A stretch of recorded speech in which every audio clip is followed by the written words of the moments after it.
ஆனால் காலையில் சிலர் சாப்பிடாமலே போயிடுறாங்க, ஆஃபீஸுக்கு ஓடுறாங்க, படிக்க போயிடுறாங்க, ஸ்கூல் பிள்ளைகள் போயிடுது, அதெல்லாம் தப்பு. ஏன்னா காலையில் ஃபுட்டு வந்து ஸ்கிப் பண்ணக்கூடாது. ஏன்னா நீங்கள் நைட்டு 8 மணி 9 மணிக்கு சாப்பிட்றீங்க, அப்புறம் மறுநாள் 12 மணிக்கு சாப்பிட்டா எவ்வளோ நேரம் ஆகுது?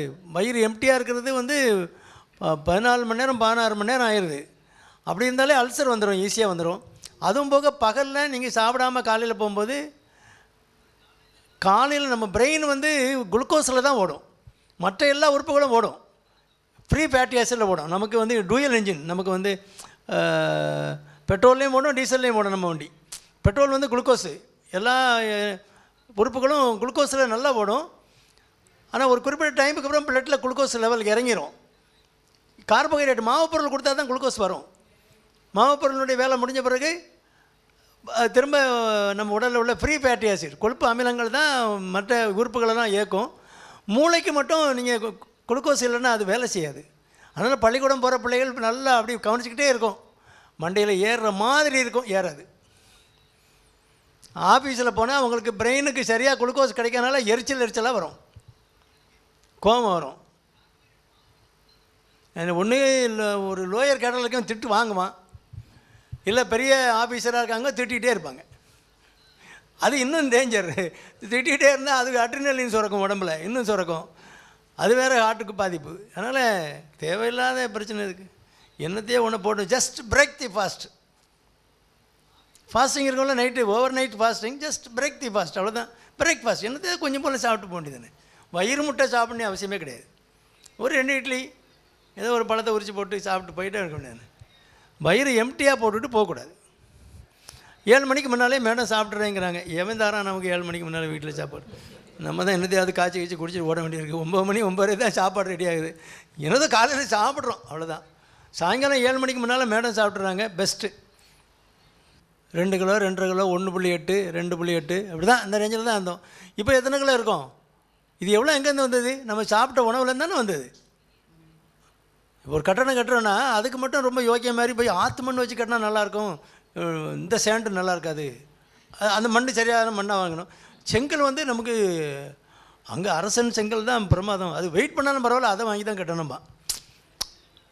மண் சிமெண்ட்டெல்லாம் அது சூப்பர் சிமெண்ட் தான் நம்ம வாங்கணும், அது நம்ம காலகாலத்துக்கு நிற்கிற கட்டடம் இல்லாமா. இது என்ன கட்டடமா?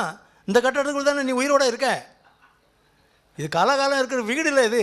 இதை எப்படி கட்டணும்? கட்டினது எங்கேருந்து வந்தது? சாப்பாட்டில் தானே வந்தது. அப்போ இதுக்கு செங்கல் என்னாச்சு, சுண்ணாம்பு என்னாச்சு? எப்படி நீ செலக்ட் பண்ண? என்னத்தை திங்கிறேன்னு தெரியுதா? எவ்வளோ திங்கிறேன்னு தெரியுதா? ஒன்றும் கிடையாது. கலவை தப்பாக போட்டால் மட்டும் சண்டைக்கு போகிறோம். இங்கே கண்டதெல்லாம் கலக்கி அடித்து போட்டு எல்லாத்தையும் வச்சு கட்டிக்கிட்டு பிறகு வண்டி ரிப்பேர் ஆகுதுன்னா என்ன பண்ணுறது? கலவை சரியாக போடணும்னா ரூஃப்லேருந்து பொத்துக்கிட்டு தான் விழும். அப்படி தான் கலவை இந்த கண்டதெல்லாம் தின்னுட்டு 25 வயசில் ஹார்ட் அட்டாக்கு, 30 வயசில் ஹார்ட் அட்டாக்கு, என்னதாவது ஒரு பேங்க்ரேட்டைட்டிஸு, கணையத்தில் புண்ணாகுது, வித்தியாசமான வேதியெல்லாம் வருது. முதல்ல சாப்பாடு எப்படி சாப்பிடணும், எவ்வளவு சாப்பிடணும், எப்போ சாப்பிடணும், அதெல்லாம் சொல்லிக் கொடுக்கணும் பிள்ளைகளுக்கு. பேரண்ட்ஸுக்கே தெரில, அதனால் அதுக்கு ஒரு கிளாஸ் எடுக்கணும். இதை கேட்டுக்கிட்டு இருந்தாலே போதும், நிறையா தெரிஞ்சுக்கலாம். நம்ம அதுக்கு தான் இந்த அவேர்னஸ்க்கு தான் இதை கொடுக்குறோம்.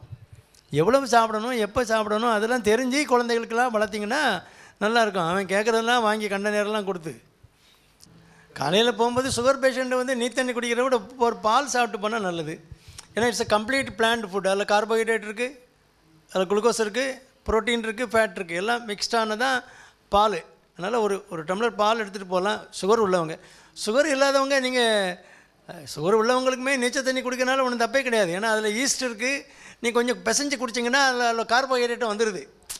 அதில் சம்பா அரிசி போட்டு பழையதை வச்சு நல்லா அப்படி கையை பிசைஞ்சிட்டிங்கன்னா அதில் ஒரு சுற்றிங்கன்னா அதில் தெரியும் அவங்களை அப்படியே ஒரு சின்ன அப்படி ஒரு மாவு கரைச்சி விட்ட மாதிரி இருக்கும். அது வந்து கார்போஹைட்ரேட்டு, அதனால் எனர்ஜி தானே. அது ஈஸ்ட் இருக்குது. அந்த மாதிரி நீச்சல் தண்ணி வாரத்தில் 1 நாள் 2 நாள் குடித்தா கூட பவல் கேன்சர் வராதுங்கிறாங்க, குடல் கேன்சர் வராதுங்கிறாங்க. ஏன்னா அதில் உள்ள ஈஸ்ட்டு நம்ம வந்து உள்ளுக்குள்ளே உள்ள ஃப்ளோராவை சரி பண்ணிடுதுங்கிறாங்க.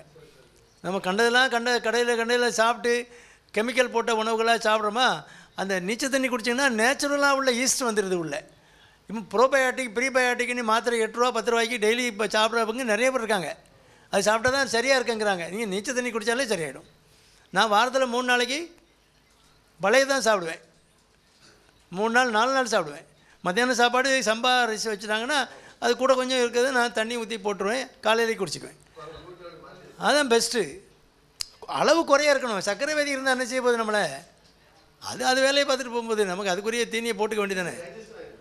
இது உள்ள ஈஸ்ட்டு ஆட்டோமேட்டிக்காக வரனால டைஜஷன் அந்த சிம்பிள் கார்போஹைட்ரேட்டாக காம்ப்ளெக்ஸ் கார்போஹைட்ரேட்டாக மாற்றிடுது. அது அந்த ஈஸ்ட் வந்து ரைஸில் வேலை செய்யும்போது நம்ம அயன் கண்டென்ட் வருது, கால்சியம் கண்டென்ட்டு, அந்த மினரல்ஸ் எல்லாம் அதில் உற்பத்தி ஆகுது, ஈஸ்ட்னால வருது. அது நிறைய பாசிட்டிவ் வேலை இருக்குங்க, சாதாரண ரைஸில் கிடையாது. அது அந்த புளிச்ச ரைஸில் தான் இருக்குது. அதனால் பழையது நல்லது, பழைய சாப்பிடுவாங்க. அதனால் விவரம் தெரியாமல் தான் என்னவோ அது பெரிய நாகரிகத்துக்கு ஒத்துக்கலாமல். அந்த காலத்து நாகரிகம் இல்லாத பயிலாக இருக்கான், கஞ்சி குடிச்சிட்டாலே நம்ம எவன் சொன்னால் நமக்கு என்ன விவரம் கெட்ட பயில்கள் எல்லாம் போட்டு கேன்சருக்குன்னு வைத்தியம் பண்ணி விட்டானப்பா. நமக்கு எதுக்கு அந்த வம்பலாம்? நம்ம தாத்தா பாட்டி என்ன செஞ்சாங்களோ அதான் செய்யணும்.